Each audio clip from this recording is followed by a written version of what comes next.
और चलिए रुक करते हैं एक बड़ी खबर का। गुरुग्राम से बड़ी जानकारी। गुरुग्राम के सीए विवेक अग्रवाल के पिता का निधन हो गया है। दिल्ली के अस्पताल में कई दिनों से वो भर्ती थे और परिवार की देखभाल के लिए होटल में उनका परिवार रुका था।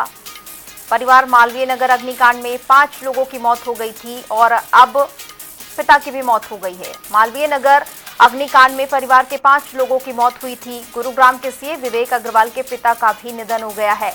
दिल्ली के अस्पताल में वो कई दिनों से भर्ती थे। उन्हीं की देखरेख के लिए परिवार उस होटल में रुका था, उनसे मिलने के लिए पहुंचा था और मालवीय अग्निकांड में 5 लोगों की जो है वो मौत हो गई थी। गुरुग्राम के सीए विवेक अग्रवाल के पिता का भी निधन हो गया है।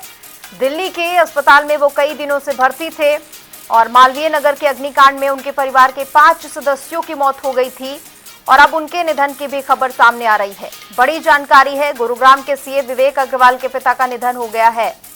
दिल्ली के अस्पताल में वो कई दिनों से भर्ती थे, उनका इलाज चल रहा था और उन्हीं से मिलने के लिए, उनकी देखभाल के लिए परिवार होटल में रुका था। लेकिन इस भीषण अग्निकांड में उनके परिवार के 5 सदस्यों की मौत हो गई, उनके बेटे के, उनके बहू की, उनकी 2 पोतियों की, उनकी पत्नी की, और अब उनकी भी मौत की खबर सामने आ रही है।